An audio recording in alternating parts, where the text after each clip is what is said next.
안녕하십니까. 평생투자 파트너입니다. 오늘은 8월 5일 수요일입니다. 오랜만에 좀 이렇게 방송을 하는 것 같습니다. 오늘 방송할 내용은 현재 어떤 시장 국면이 어떤 국면인가에 대한 이야기를 좀 해보려고 하는데요. 사실 지난주에 방송했을 때 그리고 이제 오늘 수요일 날 방송하는데 좀 오랜만이긴 하지만 사실 시황이 크게 달라지거나 이런 건 없거든요. 그러니까 지난주에 방송했던 그 내용이 뭐냐면 경제 지표들은 생각보다 좀 좋아진다라는 것. 근데 이제 중요한 것은 어떤 기업의 실적들도 좋아지느냐라는 것이죠. 기업의 실적들이 좋아지면 어떤 수급이나 어떤 이런 유동성과 만나면 좀 더 강력한 어떤 좀 추세가 나오지 않을까 이런 생각이었고, 그리고 한국의 어떤 EPS가 상향돼야지만 외국인들도 좀 들어올 어떤 명분도 있는 것이고, 근데 다행히도 한국의 어떤 영업이익도 증가하고 있고, 글로벌 어떤 미국과 유럽의 어떤 기업 실적들도 괜찮게 나오고 있습니다. 그래서 시황과는 크게 달라지진 않았는데 시장 분위기는 좀 과하게 좀 분위기를 타는 것 같다라는 생각이 듭니다. 어, 이게 이런 상황이 사실 조금 뭐라고 할까요? 조금 조심스러운 상황입니다. 위험한 상황일 수도 있고, 뭐냐면 흔히 말해서 그 시장의 어떤 그 고삐가 풀리면, 그러니까 과하게 실적 대비해서 어떤 무언가의 힘으로 시장이 강하게 반등하면, 저의 소설이긴 하지만 보통 어, 종목이 막 이제 오르고 내리고 하겠죠. 오르고 내리고 하는데 이때 되면 그 종목 뒤에 어떤 진짜인 그 실적이 안 보이고요. 어떤 분위기, 시황 이런 것들에 의해서 이제 시장이 움직이는데요. 이렇게 되면 안 좋은 뉴스는 사라지고 시장에 반영이 안 되고 좋은 뉴스들만 이제 시장에 반영되는 이런 시기가 옵니다. 이렇게 되면 좋죠. 내가 가진 종목들이 오르면 좋은데 이제 내가 가지지 않은 종목들이 오를 때에 위험해지는 부분이 있어요. 이제 최근에도 이제 회원분들이랑 통화를 해보면 이제 비교를 하게 되는 것이죠. 뭐냐면 나는 이런 종목이 없는데 이걸 샀어야 되는데 이거 지금이라도 살까요? 이런 순간들이 오는 것이죠. 근데 이제 남과 비교하는 것, 다른 어떤 무언가와 비교하는 것이 상당히 위험합니다. 이렇게 하다 보면 최근 뭐 유튜브나 이런 어떤 뭐 이런 거 보면 광고들 보면 몇 프로 오른다, 뭐 몇천 프로 오른다, 지금 당장 사야 될 뭐 이런 광고들 있잖아요. 그런 쪽에 이제 빠지게 되죠. 근데 이거는 진짜 위험한 거예요. 그렇게 되면 내가 가지고 있는 좋은 회사를 버리고 막 올라가는 것들을 따라 사게 됩니다. 이게 저는 여기서부터 이제 위험해지고, 그렇게 될 수 있다라는 생각이 드는데요. 흔히 이렇게도 표현할 수 있죠. 이제 그러니까 제가 지금 펜이 없는데요. 꽃이 있고, 이제 잡초가 있다라고 해보면, 이제 피터 린치도 그런 말을 했듯이, 꽃을 뽑고 잡초에 물을 주지 마라. 흔히 하는 이런 이야기가 있잖아요. 근데 이것의 의미는 꽃이라는 것이 계속 강하게 오르는 종목을 꽃이라고 하는 것이 아니라 실적이 증가하는 회사를 꽃이라고 표현하는 것이고, 실적이 증가하지 않고 실적이 안 좋은데 안 좋은 회사를 잡초라고 표현하는 겁니다. 그러니까 만약에 내가 가진 종목이 주가가 오르든 떨어지든 보다도 실적이 증가하면 꽃이라는 것이죠. 근데 내 종목은 실적이 증가하는데 다만 지금 내 종목이 오르지 않는다고 그 꽃을 뽑고 지금 막 오르는, 실적은 좋지 않지만 어떤 모멘텀에 의해 어떤 이슈에 의해 오르는 종목들을, 잡초를 덜컥 사버리는 일들이 나온다라는 것이죠. 이렇게 되면 포트폴리오가 꼬이기 시작합니다. 애매해지고 특히 지금이 좀 그러니까 오늘 말씀드릴 내용이 지금이 어떤 국면인가라고 봤을 때 유동성 장세, 그러니까 즉 금융 장세에서 실적 장세, 펀더멘털 장세로 전환하는 그런 시기라고 생각하기 때문에 그런 장세에서 보통 이런 케이스들이 이제 걸리는 경우들이 많은 것 같아요. 분명히 막 오르는 어떤 유동성의 힘에 의해서 내가 덜컥 샀는데 알고 봤더니 잡초였던 거죠. 그러니까 실적이 안 좋았던 것이죠.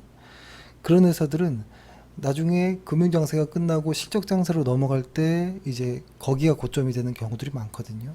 그래서 이런 부분들을 상당히 조심해야 된다라고 좀 말씀드리고 싶고, 지금이 어떤 국면인가를 먼저 설명하기 전에, 요 이야기를 한번 해볼게요. 그러니까 잡초, 아까 말씀드렸던 그 잡초, 실적이 안 좋은 회사들, 잡초지만, 그러니까 실적이 안 좋은 회사지만, 주가는 상승할 수도 있고 하락할 수도 있다라는 것은 어떤 그렇게 할 수도 있는 것이죠. 근데 여기서 이제 중요한 것을 말씀드리면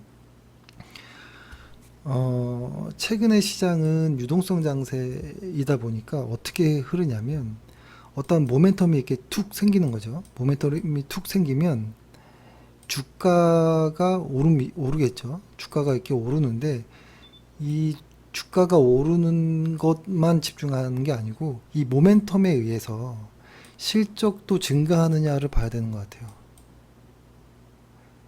근데 요렇게 된다면 이것은 저는 그러니까 이런 회사가 싸다면 아주 기분 좋게 매수할 수 있겠지만 이렇게 모멘텀이 생기고 그 회사가 실적도 좋아질 것 같은데 비싸다면 트레이딩 관점에서는 해볼 수 있을 것 같아요. 근데 이제 이러면 문제는 아닌데 모멘텀이 툭 생겼습니다. 툭 생겼는데 그것이 실적으로 연결되어지지 않을 때 이것들은 보통 상투일에 잡는 경우들이 많죠.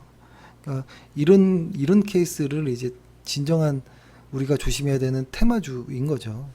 테마주들. 근데 최근에는 요런 쪽들도 많다라는 거예요. 그래서 이게 테마주와 어떤 좀 섞이는 듯한 이런 모습이어서 구분하기도 어렵고 그래서 예를 들어 보면 이런 것이겠죠. 만약에 시젠이라는 회사를 좀 보면 시젠이라는 회사가 언제였나요? 그 원저리 때 코로나로 인해서 실적이 좋아지는 이런 어떤 모멘텀이 생긴 것이죠. 그러니까 모멘텀이 실적과 연관되는 이런 과정에서 본다면 분명히 비싼 것 같지만 실적들이 실제로 나와주기 때문에 요 당시 때는 요 가격이 비쌌지만 시간이 지나서 실적이 나와봤더니 요 가격이 싸져 버리는 요 가격이 이런 현상도 있을 수 있다는 겁니다. 그러니까 최근에 보면 오늘 예를 들어서 뭐 한미약품 같은 경우에도 좋은 뉴스가 나왔잖아요.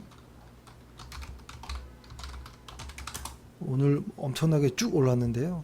분명히 비싼 것 같은데 1조라는 어떠한 뭐 잭팟이다 뭐 이런 어떤 뉴스가 나오는데 지금은 비싸지만 이 모멘텀이 실적으로 연결되는 게 확실하다면 지금의 가격은 합리화될 수 있겠다. 시간이 지나면. 근데 다만 주가는 먼저 가는 것이죠. 그리고 또 하나만 예를 들어보면 최근에 뭐 하나제약이라고 하죠.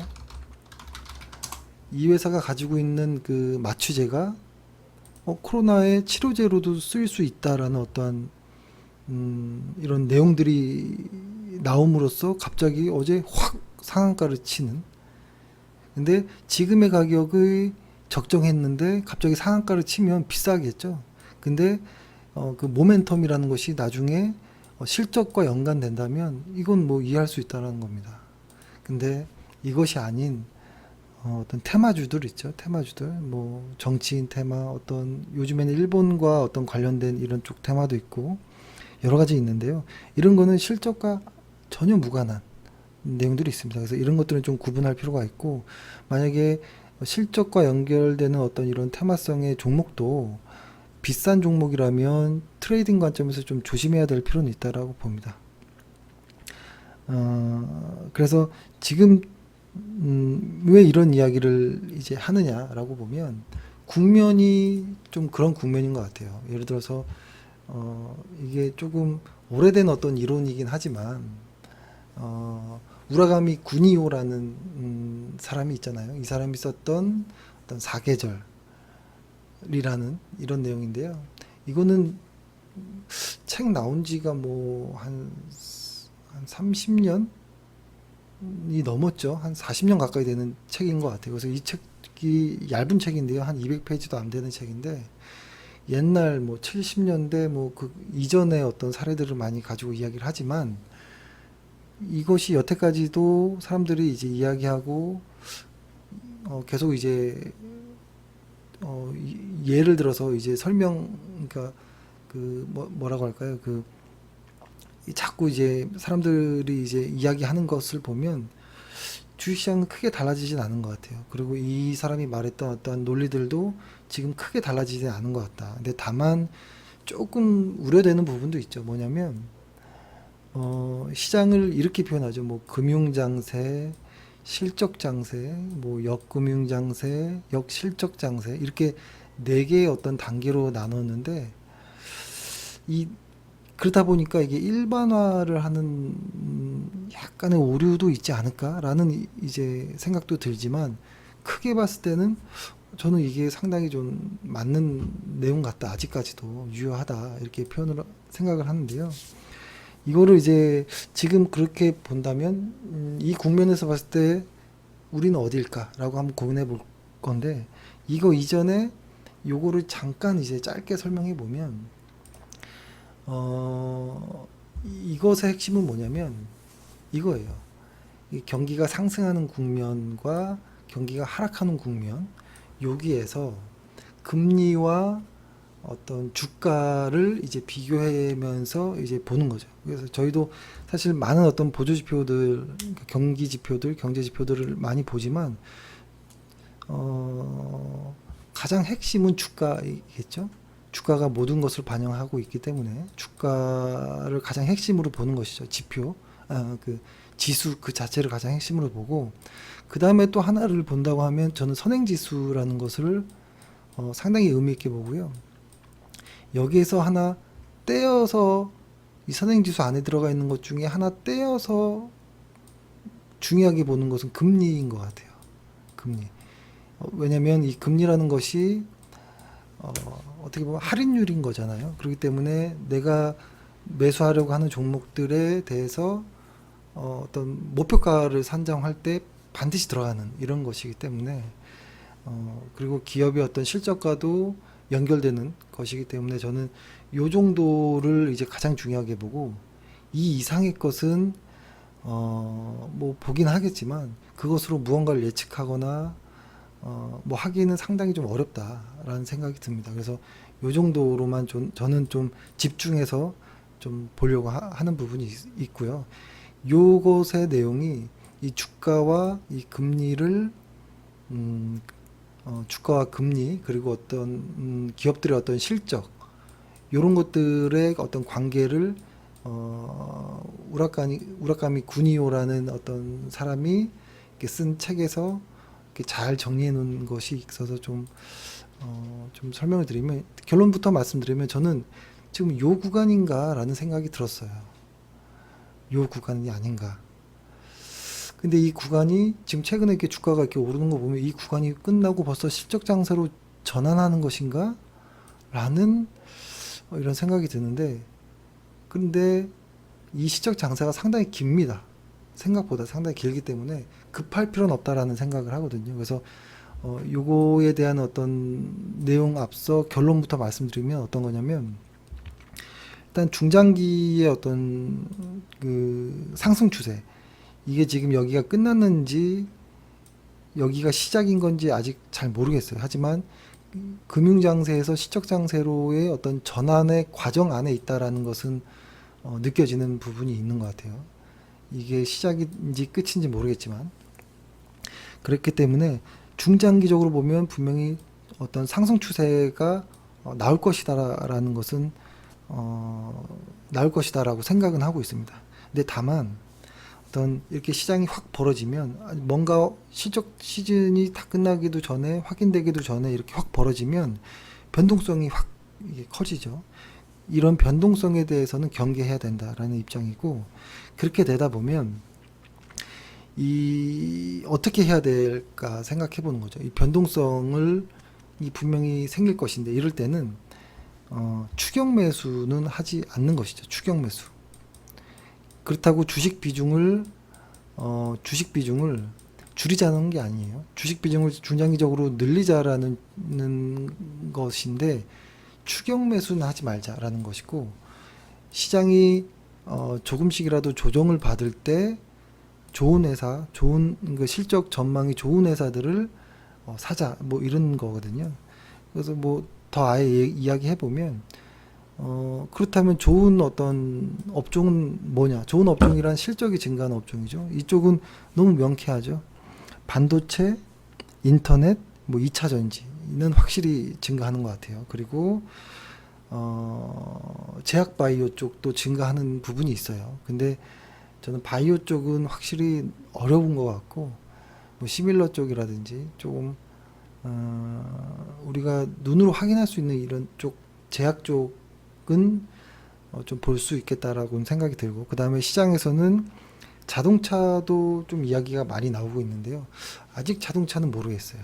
아직까지도 자동차는 뭐 잠깐 조금 이제 뭐 조금 호전을 할 수 있겠지만 이것이 진짜 계속 갈지는 모르겠다라는 이야기 들고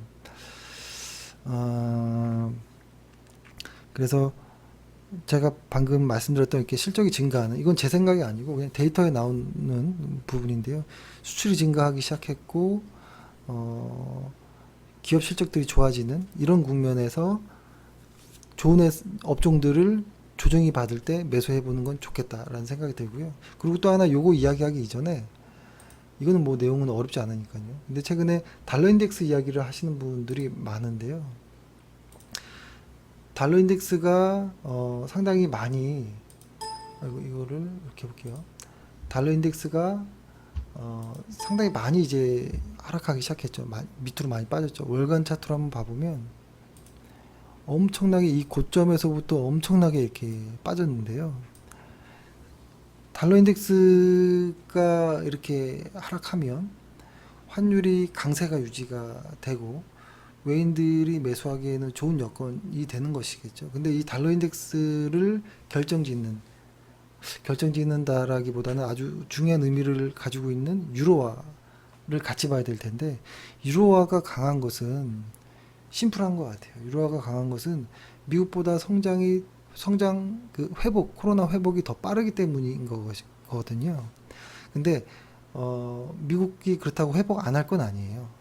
그러니까 계속 달러가 약세일 수는 없다라는 거예요. 달러 약세가 지금 93까지 내려왔는데 계속 90을 깨고 계속 내려가진 않는다라는 것이고 한 번씩 추세적인 어떤 이런 하락이 나온다 하더라도 반등하는 이런 국면들이 나올 수 있거든요. 이런 반등하는 국면들. 근데 지금 보조 지표 어떤 기술적 지표로 보면 상당히 어떤 그 과매도 영역에 왔기 때문에 조심할 필요는 있다. 즉 달러가 튀어버리면 갑자기 그러니까 너무 급작스럽게 빠졌으니까 반등이 있을 수 있겠죠. 이게 여기가 월간 차트이고요. 주간, 일간인데요. 상당히 지금 과매도 영역에 들어왔기 때문에 언제든 이렇게 반등이 나올 수 있습니다. 요렇게 되면 코스피는 조정을 받겠죠. 그럴 때 좋은 회사들을 살 수 있다라고 보는데요. 하지만 과매도나 과매수 영역이 위험하고 조심스러운 것은 상당히 오래 지속될 수도 있거든요. 그렇기 때문에 조심스럽다라는 것인데 그래서 아무튼 이 과매수 영역이 오기 이전 그리고 과매수 그리고 여기 과매도 영역이 오기 이전에는 아주 상당히 무언가를 매수 포지션을 취하기 좋지만 이 과매수와 과매도 영역에 이미 들어가 버리면 그때는 상당히 조심해야 된다. 그래서 추격 매수라든지 이런 것은 상당히 조심해야 된다라고 저는 생각합니다. 그래서 만약에 조금이라도 어떤 약간의 조정이 오면 그때 사는 것도 충분히 괜찮다라는 생각을 일단은 합니다. 그리고 사실 오늘 뭐 종목 이야기를 좀 해보려고 했는데요. 종목 이야기는 뭐 카페에서 좀 하도록 하고요. 요거 이제 4단계 국면에 대한 이야기를 짧게 좀 해보면, 음, 사실 명쾌합니다. 뭐냐면, 이 경기가 상승하는 국면과 하락하는 국면을 한번 생각해 보는 거예요. 뭐냐면, 경기가 좋아져서 이제 상승을 하는 국면에서는, 어, 상승하는 국면에서는, 그러니까 지금 여기서부터 이야기를 해보려고 해보면, 이제 과거에, 그러니까 여기를 한번, 여기로 대입해서 얘기해 볼게요. 어떤 느낌이냐면, 금융장세가 나오는 이런 시점들 해보면, 과거 그 이전에 막 주가도 빠지고 경기도 안 좋고 뭐 이런 상황이잖아요. 그렇기 때문에 이런 상황에서는 금리가 떨어집니다. 금리가 떨어지면 물가가 안정되고 민간 소비 지출이 증가하는, 그리고 낮은 금리로 돈을 빌릴 수 있는, 그리고 할인율이 낮아지는 뭐 이런 어떤 관계로 인해서 기업 실적들이 좋아지기 시작합니다. 근데 기업 실적이 좋아지기 이전에 금리가 낮아지면서 확 풀리는 그런 유동성의 힘으로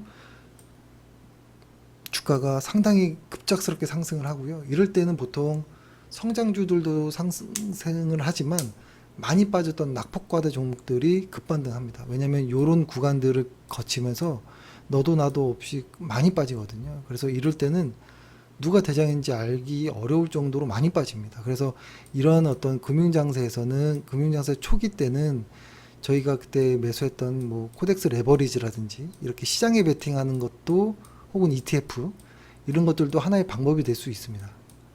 근데 금융장세를 지나서 실적장세로 갈 때는 얘네들이 답답해질 때가 있어요. 좀 그때는 좋은 회사를 보유하는 게 좋거든요. 근데 이제 다시 연결해서 이야기해 보면, 그 다음에 여기 이야기를 했으니까 이제 여기 얘기를 했다라고 생각하고 일로 넘어오다 보면, 금융장세에서 어떤 실적장세로 변할 때 그 시간차가 있겠죠. 분명히 금융 환경이 좋아져서 실적들이 좋아지는 데까지, 그러니까 실적이라는 건 후행적이기 때문에 시간이 필요하죠. 그렇기 때문에 그 사이 때 확인하고 가려고 하는 어떤 좀 시간이 필요해요.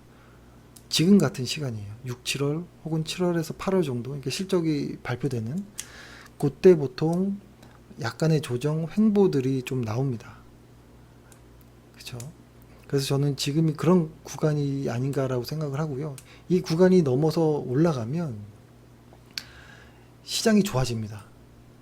그러니까 생산 판매 활동도 증가하고 기업들의 어떤 설비 투자도 많아지고 소비도 증가하고 물가도 상승하고, 그래서 최근에 인플레이션 이야기도 많이 나오죠.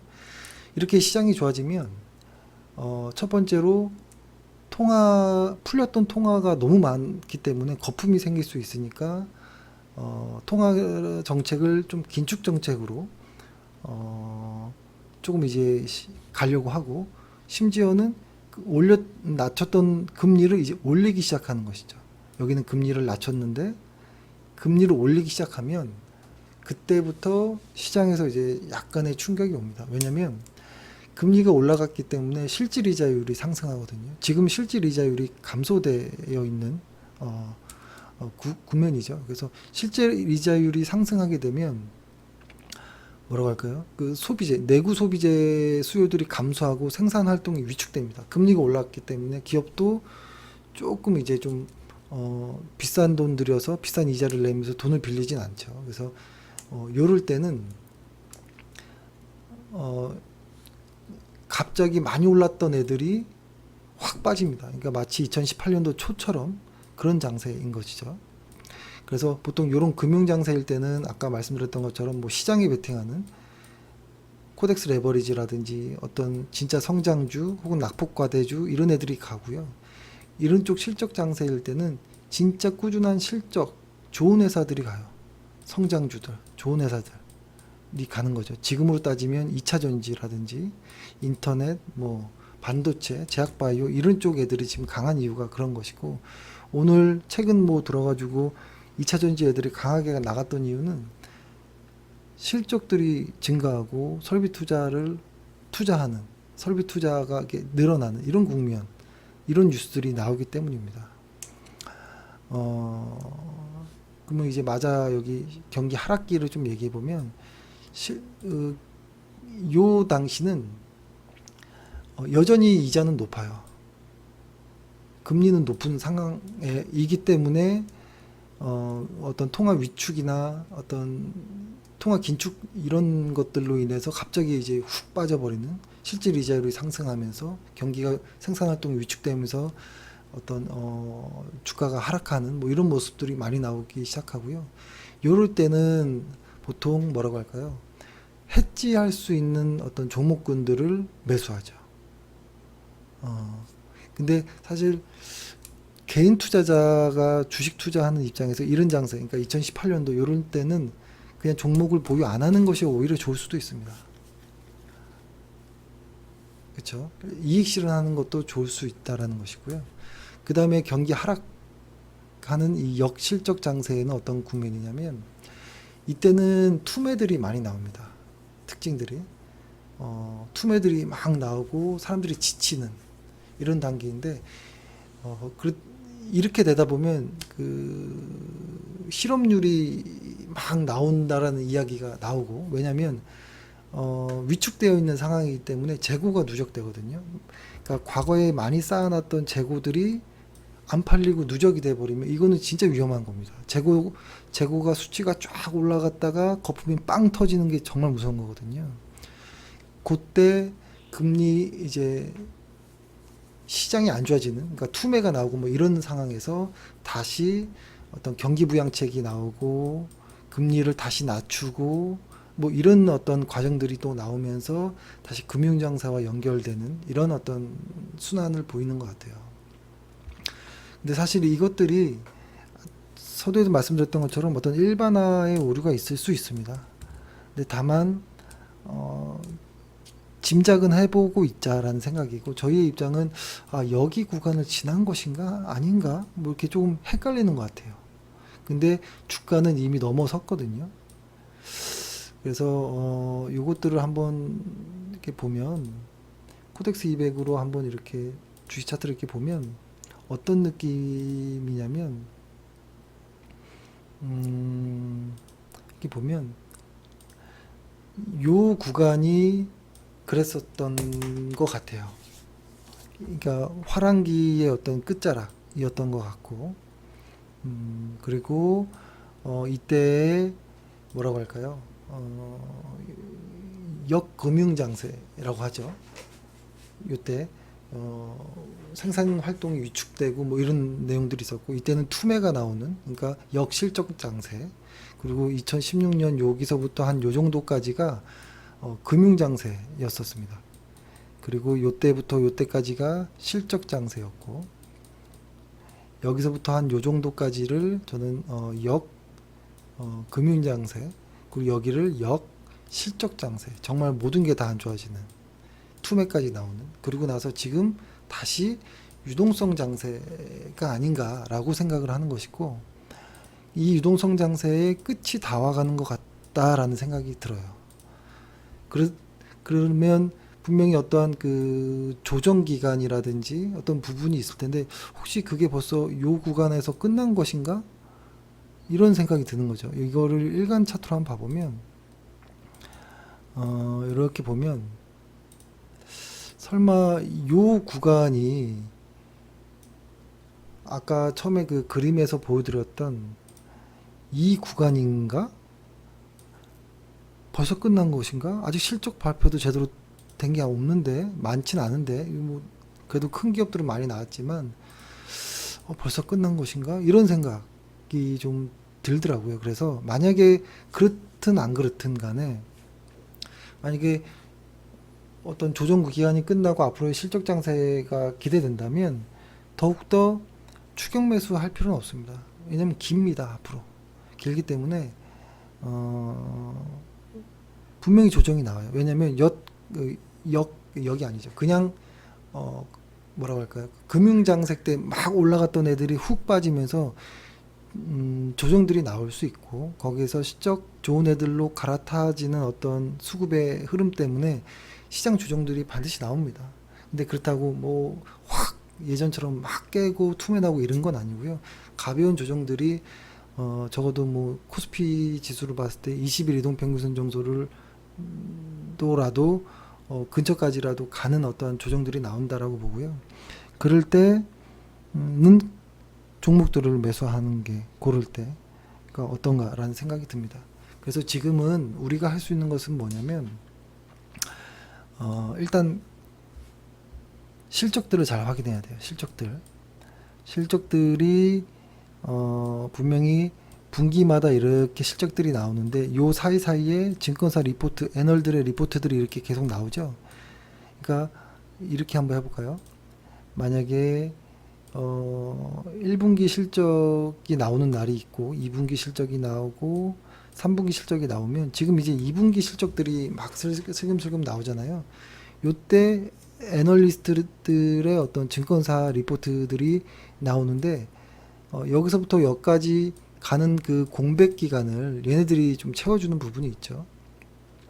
근데 이 애널리스트들의 어떤 그 예측치와 실제로 기업이 발표하는 그 실적 이것들의 어떤 차이에 의해서 좀 많이 달라지거든요. 그러니까 기업들이 애널리스트들이 실제로 예상하는 혹은 이코노미스트들이 예상하는 어떤 실적보다 기업이 실제로 확정지어서 내보내는 실적이 좋으면 주가는 계속 뭐 큰 조정 없이 계속 가는 경우들이 많죠. 근데 뭐 실적은 상향하나 약간의 어떤 좀 차이가 있다면 예상치보다 조금 약한 이런 부분이 있다면 좀 흔들릴 수 있습니다. 다만 연간으로 봤을 때 실적이 우상향한다면 그런 것들이 오히려 매수 기회가 될 수도 있거든요. 그래서 실적들을 꼭 꼼꼼히 챙겨보시고 지금의 애널리스트 리포트들을 좀 볼 필요가 있다라고 말씀드리고, 그래서 오늘 회원분들이랑 얘기하다가 근데 애널리스트들의 리포트에 대한 어떤 좀 안 좋은 선입견 혹은 이것 믿을 수 있냐 뭐 이런 것들을 좀 여쭤보시는 분들이 있더라고요. 그래서 최근에 논문들이 가장 최근의 논문들을 이렇게 좀 보면 뭐라고 할까요? 그러니까 사실 이게 완전하게 이렇게 좀 마음 편하게 이 논문을 다 이렇게 받아들이긴 좀 어렵지만 최근에 2월 달에 나온 어떤 논문을 좀 보면 애널리스트들의 어떤 보고서에 영향을 많이 어떤 끼치는 이런 것들을 보면 일단은 뭐라고 할까요? 요 부분 그 하향 리포트들이 상향 리포트보다 어떤 종목에 조금 더 영향력을 많이 주는 것 같다라는 것이 좀 그건 참고해 볼 만하고요. 그리고 또 하나는 큰 기업보다는 중소기업 중소형주들의 기업에서 좀 영향력이 있는 것 같아요. 애널들의 리포트가 가지는. 그리고 애널들이 많이 커버하지 않는 종목들이 있거든요. 작은 회사들. 이런 회사들은 애널리스트들의 보고서가 어떤 주가에 미치는 영향이 큽니다. 그리고 목표가 계리율이 작으면서 목표 주가가 상승할수록 그러니까 목표 주가를 계속 높이는 이런 쪽도 역시 좀 주가에 어떤 영향을 좀 많이 주는 것 같고요. 근데 다만 네 번째 보면 여전히 애널리스트들의 보고서 이 정보들이 사전에 유출 가능성도 있을 수 있다. 라는 것까지 좀 유의해서 볼 필요가 있고요. 저는 그래서 애널리스트들의 리포트를 볼 때 어떤 목표 주가를 보는 것보다 어떻게 보냐면 예를 들어서 이렇게 봅니다. 저는 만약에 오늘 나온 메일 유업의 리포트를 좀 이렇게 보면 사실 메일 유업은 조금만 더 싸지면 매수하고 싶어지는 뭐 이런 종목이긴 한데요. 예를 들어서 이 회사가 어떤 논리로서 이러한 예상 실적들을 만드는지를 좀 봐요. 이 예상 실적들이 어떤 기준으로 뽑았는지 어디서 가져온 자료인지를 좀 찾고, 그리고 그 논리가 그 논리로 인해서 어떻게 생각하는지를 좀 보는 것이죠. 그리고 2분기의 실적도 어떤 부분을 좀 중점적으로 보는지. 근데 얘네들도 이렇게 보면, 여기 보면은, 뭐라고 하나요, 이거. 그 목표 주가를 이렇게 설정하잖아요. 목표 주가 설정하는데, 보통 다 PER, EPS의 PER만 곱하는 단순 계산을 좀 하는데요. 이건 좀 위험할 수 있습니다.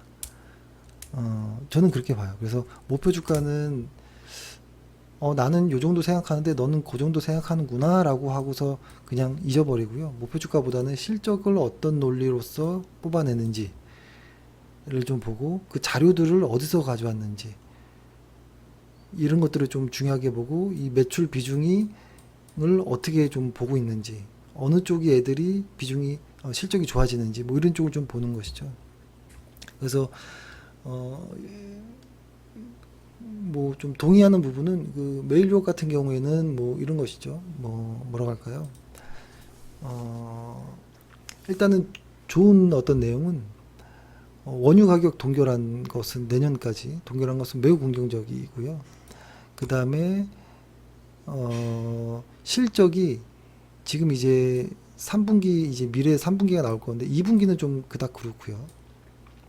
1분기가 나오고 작년에 또 4, 3, 2, 1 이렇게 있을 거잖아요. 이게 올해 실적이라고 하면 3분기의 실적은 2분기보다도 좋을 것이고, 작년 3분기보다 올해 3분기가 더 좋을 것이고, 뭐 이런 내용들과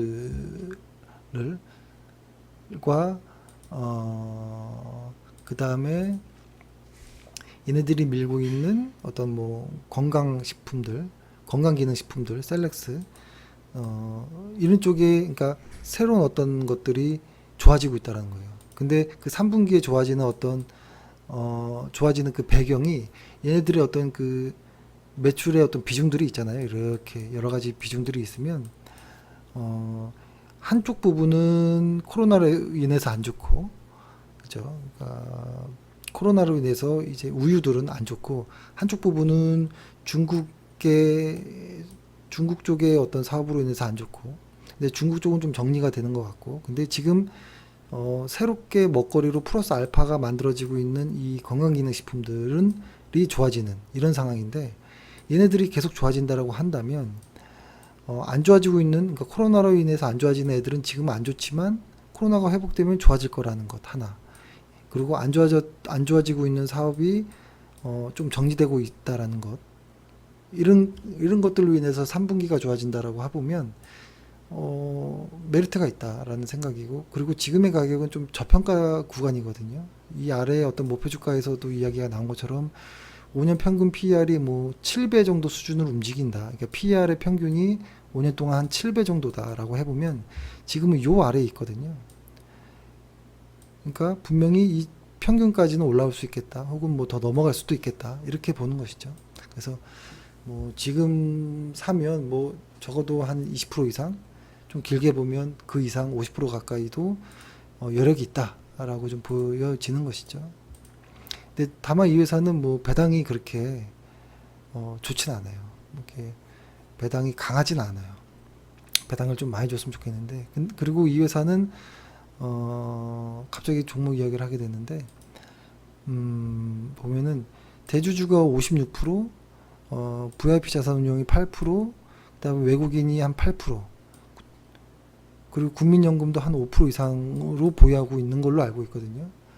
그러니까 이 회사는 거의 유통 물량이 없어요. 그래서 만약에 어떠한 무언가가 나오면 매우 강하게 튀어 올라갈 가능성도 있는 그런 회사입니다.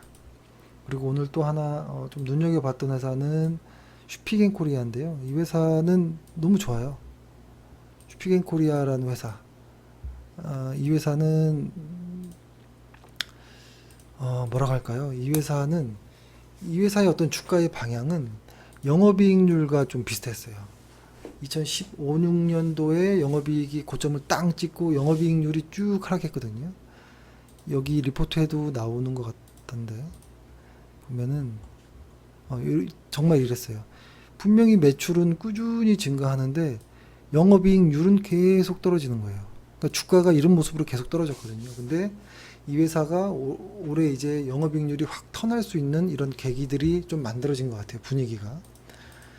이건 매우 좀 괜찮다. 그러니까 이게 영업이익률이 계속 낮게 유지되다 보니까 매출이 증가하는데도 불구하고, 그러니까 매출이 증가하는데 영업이익률이 좀 잠잠했던 거예요. 근데 영업이익률이 툭 튀어 올라가면 지금도 현금이 많은 이 회사가 뭐라고 할까요? 확 레벨업이 될 가능성이 높아요. 그러니까 지금 이 영업이익률이 뜨지 않았기 때문에 저평가되어 있는 부분들이 있었거든요. 근데 이 부분은 뭐 충분히 해소될 가능성이 있겠다 라는 것이고, 최근에 그리고 이 회사는 모멘텀이라는 게 생겼죠. 이 모멘텀이 실적과 연결될 모멘텀이라는 것이죠. 그렇죠. 최근에 그 코로나로 인해서 그 생필품 판매 정책을 했잖아요. 그래서 4월에는 코로나가 가장 극심했던 4월에는 제대로 된 영업을 하지도 못했어요. 그럼에도 불구하고 실적이 너무 좋았어요. 그거는 이제 아이폰 SE2가 꽤 잘 팔렸다라는 것이고, 근데 다행인 것은 아이폰이 이 저가 폰이라고 하긴 좀 그렇죠. 50만 원이니까. 그러니까 너무 비싼 폰만이 아니라 일반적인 폰도 이제 아예 딱 세팅을 해놓은 거 보면 이 회사에서는 매우 어떤 굉장한 그 안정성을 좀 회사에 줄 수 있는 이런 부분도 있습니다. 그리고 요번에 아마존과 했던 이런 어떤 프로젝트라든지 이런 것들이 앞으로도 계속 있을 가능성이 높거든요. 그래서 저는 슈피겐이라는 이 회사의 이미지가 매우 좋아질 수 있는 이런 계기가 될 수 있다라고 생각하거든요. 그리고 또 하나는 슈피겐 뷰티 쪽의 성장성이 사실 엄청납니다. 이쪽이 플러스 알파의 영역이에요. 플러스 알파.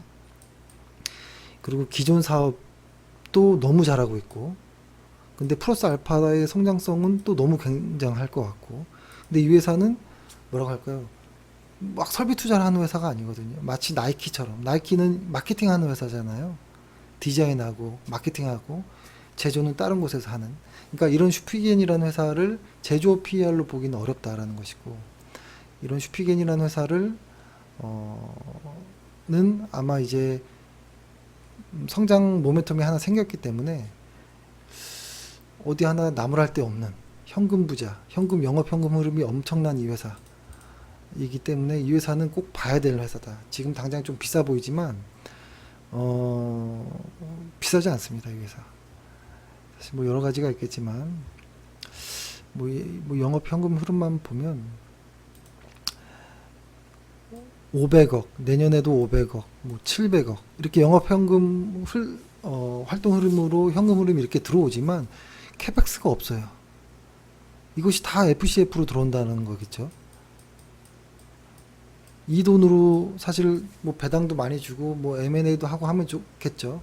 그러니까 이 회사는 위기가 와도 뭐 흔들릴 가능성도 없는 회사라는 것. 그리고 이 회사가 진짜 돈을 잘 버는구나라고 느끼는 부분은 예전에 이제 뭐 많이 나왔지만 임직원이 정말 많이 늘고 있어요. 임직원이 처음에 100명대에서 400명대로 진짜 좋은 회사들은 직원도 늡니다. 직원까지도. 그러니까 실적만 느는 게 아니라 직원까지도 늘려요.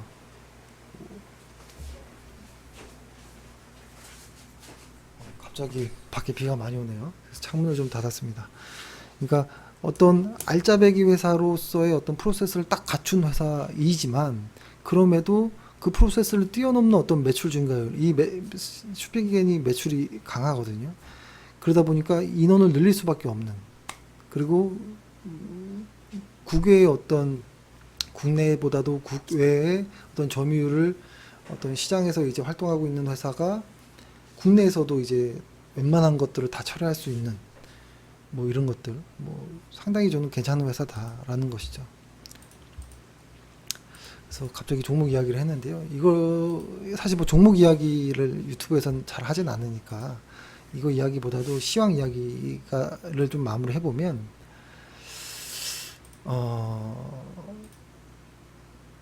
금융장세에서 실적장세로의 어떤 전환의 그 과정 안에 있는 것은 맞는 것 같다라는 생각이 들고, 다만 말 그대로 금융장세가 끝났다면 그냥 어부지리로 올라왔던 힘없는 잡초들, 실적이 안 좋은 회사들은 꺼질 가능성이 있다.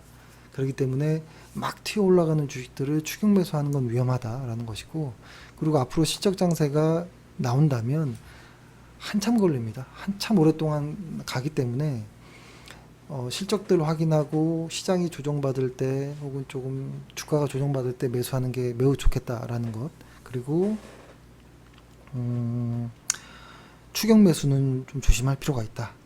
추격 매수가 좀 조심하는 것이지 주식을 비중을 확대하지 말자는 건 아니에요. 주식 비중을 확대하되 추격 매수가는 조심하자라는 것이고, 그리고 초기 때 이런 금융장세 때는 어떤 코덱스 레버리지라든지 어떤 ETF 상품들을, 왜냐하면 대장이 정해지지 않은 상황이기 때문에 그럴 때는 매수해 볼 수 있죠. 그러니까 저희도 이때 코덱스 레버리지를 매수했었고 타이거 2차전지 테마주 ETF를 매수했었잖아요. 근데 지금은 걔네들을 정리하고 이제 종목으로서 보유하고 있잖아요. 그것처럼 뭐 이렇게도 좀 볼 수 있겠다라는 것을 좀 말씀드립니다. 그리고 시장에서 금리를 상승시키는 어떤 구간이 오기 전까지는 아마 실적 장세가 연결될 가능성이 높다. 근데 아마 연준이 코로나가 끝나기 전까지는 적어도 금리를 올리지 않을 것이기 때문에 좀 한동안 어떤 경기 상승 시기가 연장되지 않을까 이런 생각을 합니다. 오늘 좀 내용이 길었는데요. 이런 어떤 큰 어떤 시황 어떤 관을 기본 베이스로 하고 그 다음에는 좋은 회사들을 이제 찾는 과정들이 좀 이제 앞으로 좀 연결 또 해보도록 하겠습니다. 예, 오늘 고생 많으셨고요. 수고하셨습니다. 감사합니다.